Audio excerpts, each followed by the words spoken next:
कल करोड़पति था, आज जमीन पे बैठा हुआ दिखेगा।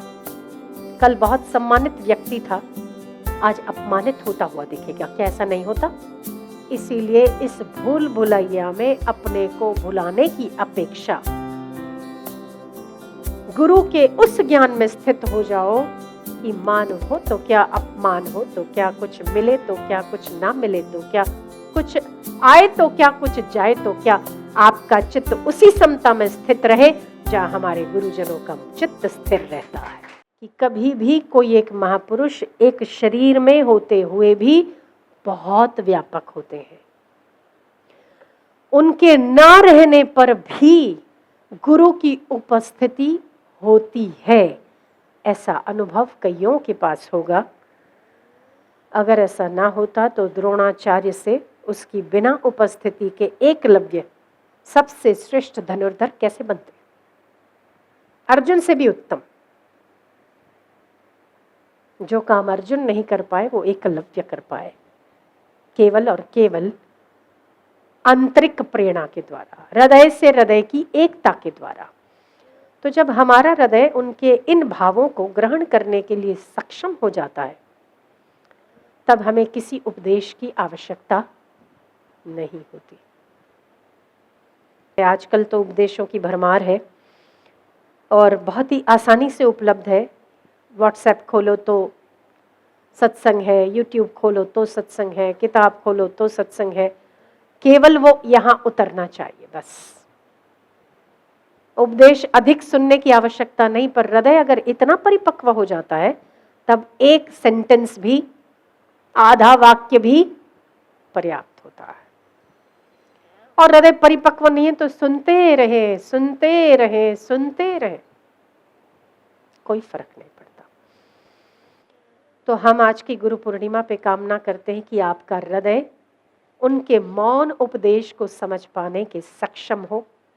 जो हमने सुना है उसे हम व्यवहार में लाने की कोशिश करें, क्योंकि इस जगत में जितने भी संबंध हैं, जितने भी कार्य हैं, जितनी भी सफलताएं हैं, जितना भी प्राप्त की हुई उपलब्धियां हैं, वो सब एक क्षण मात्र में धुलती हैं, एक क्षण मात्र में। इसे धोने के लिए अधिक समय नहीं लगता। कल करोड़पति था, आज जमीन पे बैठा हुआ दिखेगा। कल बहुत सम्मानित व्यक्ति था, आज अपमानित होता हुआ दिखेगा। क्या ऐसा नहीं होता? क्या ऐसा नहीं होता? होता है, आपको पता है। इसीलिए इस भूल भुलैया में अपने को भुलाने की अपेक्षा गुरु के उस ज्ञान में स्थित हो जाओ कि मान हो तो क्या, अपमान हो तो क्या, कुछ मिले तो क्या, कुछ ना मिले तो क्या, कुछ आए तो क्या, कुछ जाए तो क्या, आपका चित्त उसी समता में स्थित रहे जहां हमारे गुरुजनों का चित्त स्थिर रहता है। तो हम आज की गुरु पूर्णिमा पर आपसे अनुरोध करते हैं कि सदैव हृदय को तृप्त बनाए रखो। अतृप्त हृदय ही यहाँ वहाँ भटकता है। विषय, विकार और वासनाओं में अतृप्त हृदय ही उलझता है, वहां से धोखा खाता है, फिर उसे समझ आती है। हम आपसे कहते हैं कि आप हृदय को इतना तृप्त रखो कि कहीं उलझने की आवश्यकता ना पड़े। गुरु तो अपने ज्ञान से सदैव आपको तृप्त रखने की कोशिश करते हैं, पर हम ही बार बार हाथ छोड़ छोड़ कर भागते, फिर वहां से जोर से तमाचा लगता है, लौट कर आते हैं। ये संसार है ना, किसी को नहीं छोड़ता, किसी को नहीं। अगर भगवान आ जाए ना तो भगवान को भी नहीं छोड़ता, तो आपकी बात ही क्या है। धोखेबाज संसार का धोखा देना दस्तूर है, पर उन सारे धोखों के बीच अपना बने रहना ये गुरु का दस्तूर है। सारी दुनिया तिरस्कृत कर ले, सारी दुनिया आपको हड़धूत कर ले, सारी दुनिया या आपको पहले बहुत प्रेम देती हो और बाद में वही नफरत करने वाले हो जाते हो। प्रेम देते हो तब भी और नफरत करते हो तब भी, ये सारे कृपा के दायरे से ऊपर होता है वो तब भी कृपा करता है, जब दुनिया नफरत करती है वो तब भी कृपा करता है। पता है, ये दुख में भी तो उसकी कृपा ही है, दुख भी उसकी कृपा है। अगर दुख ना होते तो आप यहां बैठे होते? अगर दुख ना होते तो क्या उसकी याद आती है आपको?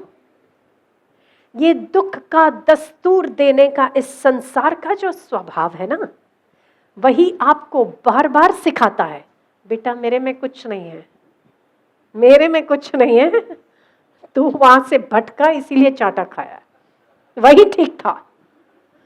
बार बार बार बार बार बार आपको याद दिलाता है ये संसार, संसार के रिश्ते। जिन रिश्तों को आप पत्नी का दर्जा देते हैं, जिन रिश्तों को आप बेटों का दर्जा देते हैं, जिन रिश्तों को आप अपनों का दर्जा देते हैं, 15, 5, 10, 15, 20, 25 या 30 साल के बाद भी उसे पलटने में देर नहीं लगती। ये दस्तूर है संसार का। इसीलिए बेटे, अगर पत्नी मिल जाती है, पति मिल जाते हैं, तभी ज्यादा नाचने की जरूरत नहीं है। एक लगा रहे कील से तो बाल बांका नहीं होगा, कील से हटा तो बाल बांके ही बांके, टकला हो जाओगे सारे। मतलब वैसे नहीं, हाँ वैसे बहुत छोटी छोटी उम्र में आजकल ये थोड़े ललाट बड़े नहीं हो रहे हैं, आपको देखा नहीं आजकल? हाँ, ये परेशानी और मुसीबतों के ही तो सबब है। तो ये जो संसार है ना, ये दुनिया का दस्तूर है। कोई अपना कहता है, कोई अपना मानता है, कोई अपना शब्दों में कहता है, पर गुरु और भगवान जताता नहीं, फिर भी आपसे अलग नहीं होता है। ये इसकी कृपा, ये इसकी महानता, ये उसका वात्सल्य, ये उसका अपनापन। इसीलिए एक ऐसा व्यक्ति, आप कहते हैं ना कि संसार में एक ऐसा मित्र तो होना चाहिए जो हमेशा साथ निभाता रहे। एक मित्र ऐसा बनाओ जो कभी साथ ना छोड़े। हम समझते हैं कि एक मित्र उस परमात्मा और गुरु के अलावा हो ही नहीं सकता जो सदा साथ निभाता हो। इसीलिए उसे सदा साथ रखो, गम में, खुशी में, आने पर जाने पर, अंदर में बाहर में, हर रिश्ते में, अपनों में परायों में। वो अगर आपका अपना बना रहा ना, तो ज्यादा दिक्कतों का सामना नहीं करना पड़ेगा। उसे एक अपना बनाए रखो, वरना तो हर जगह से धड़ाम, उधर से धड़ाम खाना ही है। समझ गए? तो आज की गुरु पूर्णिमा संबंध स्थापित करने की पूर्णिमा। गुरु के साथ शिष्य का संबंध तो है, पर फिर भी हम शिष्यत्व कहाँ पूरा निभा पाते हैं, पूरा कहाँ गुरु के हो पाते हैं, कहाँ उनके सिद्धांतों पर चल पाते हैं, कहाँ उनके अपने हो पाते हैं। बस उन्हें सतत और सर्व अवस्थाओं में अपना बनाए रखना ही एकमात्र इसका उपाय है। कहीं पर भी जाइए, उसे साथ लेकर जाइए, उसके साथ रहा कीजिए।